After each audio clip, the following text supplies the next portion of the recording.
हरिओम सर्वेभ्यो नमो नमः नमस्काराः। आप सभी का आपके इस YouTube चैनल गणित एवं फलित ज्योतिष में हार्दिक स्वागत है। हम लोग इस YouTube चैनल के माध्यम से प्रारंभ से ज्योतिष का अध्ययन करेंगे, ऐसा हम लोग ने पूर्व में ही संकल्प लिया हुआ है।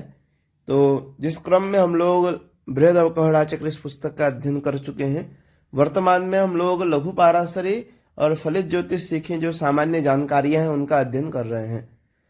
तो आज हमारा यह जो लघु पाराशरी का प्रथम अध्याय संज्ञाध्याय, इसका अंतिम श्लोक है।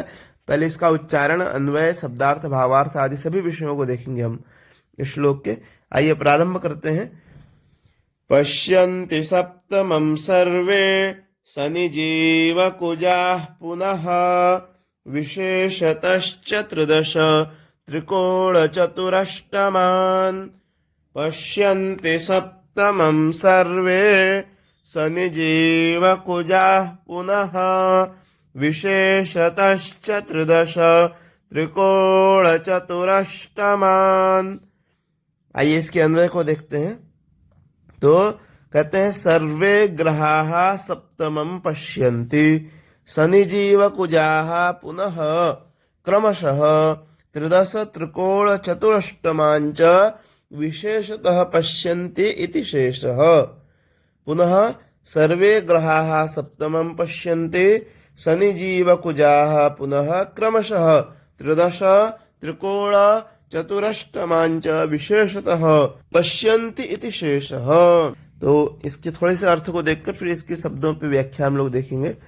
तो सभी ग्रह अपने आश्रित भाव से सातवें स्थान और सातवें स्थान में स्थित ग्रह को देखते हैं, और इसके अतिरिक्त शनि, गुरु और मंगल क्रमशः तृतीय, दशम, पंचम, नवम, चतुर्थ, अष्टम स्थान तथा उनमें स्थित ग्रहों को विशेष रूप से देखते हैं। आइए थोड़ी सी इसकी व्याख्या देखते हैं। यद्यपि ग्रंथकार ने ग्रहों की दृष्टि के कारण के बीच बनने वाले संबंध को पारस्परिक संबंध के रूप में शब्दतः कहीं नहीं कहा है, किंतु ग्रंथ के प्रारंभ में ही उनकी दृष्टि का कथन करके उन्होंने यह सिद्ध कर दिया कि ग्रहों के बीच दृष्टिजन्य संबंध भी अत्यंत महत्वपूर्ण संबंध है। आगे चलकर ग्रहों की योग कारकता के हेतुभूत संबंध के लिए जिस प्रकार उनकी व्यत्यय, एकत्र इत्यादि रूप की स्थिति कारण बनती है, उसी प्रकार उनकी दृष्टि भी उन्हें योग कारक बनाने वाली महत्वपूर्ण संबंध का कारण बनती है। दृष्टि संबंध से ग्रह अपने द्वारा देखे जाने वाले स्थान और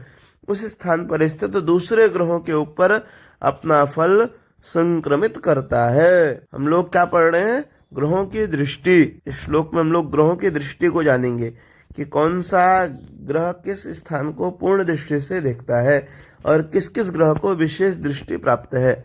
तो पहले कहते हैं सर्वे, अर्थात सभी ग्रह सप्तमम अपने आश्रित भाव से, अपने आश्रित भाव से अर्थात जहां पर जो भी ग्रह विद्यमान होगा, जहां पे जिस 12 भाव में से जिस भाव में ग्रह हो उस भाव से सातवें भाव अर्थात अपने भाव को गिनकर, यदि प्रथम भाव में कोई भी ग्रह बैठा तो वहां से सातवें स्थान को, उसको छोड़कर नहीं, उसको लेकर के, तो आप जब गणना करते हैं तो उससे सातवें भाव और उस पर स्थित ग्रह, उससे सातवें भाव और उस पर स्थित ग्रह पर अर्थात भचक्र में अपने आश्रित भाव से 180 की दूरी पर स्थित भाव और उस पर स्थित ग्रह को पश्यन्ति अर्थात देखते हैं। अर्थात यथावश्यक फलदान क्षमता का विनिमय करते हैं। परस्पर अपनी शुभाशुभ फल देने की क्षमता का पूर्ण रूप से आदान प्रदान करने में समर्थ होना ही ज्योतिष शास्त्रीय पदावली में पश्यन्ति अर्थात दृष्टि संबंध रखना कहा जाता है। तो क्या समझ में आया आपको कि सभी ग्रह अपने स्थान से, जिस भाव में बैठे हैं उस भाव से सातवें स्थान को पूर्ण दृष्टि से देखेंगे। यदि मान लीजिए मंगल अभी लग्न में बैठा हुआ है प्रथम भाव में, तो वो अपने से सातवें अर्थात सप्तम भाव को पूर्ण दृष्टि से देखेगा, उसके सामने वाला जो भाव है। तो इसी तरह से आपको समझना है। कोई भी ले लीजिए, लग्न की हम बात कर लें, त्रिकोण की, केंद्र की, जहां की बात करें, उस स्थान से सातवें स्थान को वह ग्रह पूर्ण दृष्टि से देखता है, अर्थात अपने से 180 की दूरी पर, 180 डिग्री की दूरी पर पूर्ण दृष्टि से देखेगा। एक राशि 30 डिग्री की होती है, 30 अंश की होती है, तो 180 अंश की दूरी पे पूर्ण दृष्टि रखता है कोई भी ग्रह। पश्यन्ति यह शब्द आंख से देखने के लिए ज्योतिष शास्त्र में प्रयुक्त नहीं हुआ है।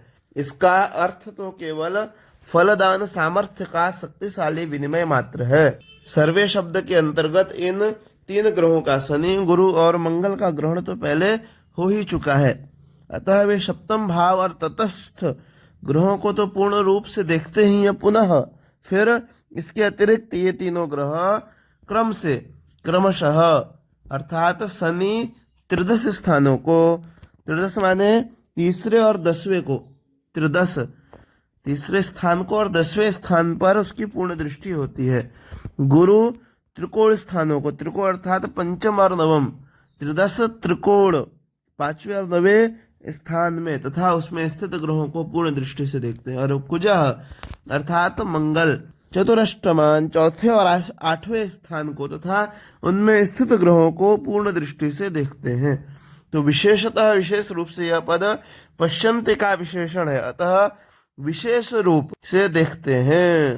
तात्पर्य यह हुआ कि शनि और गुरु और मंगल की क्रमशः 3, 10, 5, 9 और 4, 8 पर पड़ने वाली दृष्टि सप्तम स्थान पर पड़ने वाली दृष्टि से कहीं अधिक विशिष्ट अर्थात तीव्र और व्यापक प्रभाव डालने वाली होती है। विषय आपको स्पष्ट हो गया होगा। सामान्य एक बार और इसके अर्थ को देखते हैं। तो सभी ग्रह जहाँ पे बैठे हुए हैं उस भाव से अपने 7वें भाव को और उसमें स्थित ग्रह को पूर्ण दृष्टि से देखते हैं, लेकिन जो 3 ग्रह हैं उनको विशेष दृष्टि और प्राप्त है, जिसमें शनि, जीव, कुजाहा, शनि, गुरु और मंगल को विशेष दृष्टि और मिली हुई है। त्रिदश त्रिकोण चतुरष्टमान, त्रिदश शनि 7वें के अलावा तीसरे और 10वें स्थान को भी पूर्ण दृष्टि से देखते हैं, और गुरु त्रिकोण पंचम और 9वें स्थान को पूर्ण दृष्टि से देखते हैं, और मंगल 4थे और 8वें स्थान को पूर्ण दृष्टि से देखते हैं। विषय आपको स्पष्ट हो गया होगा। वीडियो को अधिक से अधिक शेयर करें। जो भी ज्योतिष सीखना चाह रहे हैं उन विद्यार्थियों तक इसको पहुंचाने का आप भी प्रयास करें। तो इन्हीं शब्दों के साथ सर्वेभ्यो नमो नमः, नमस्काराः, धन्यवादाः।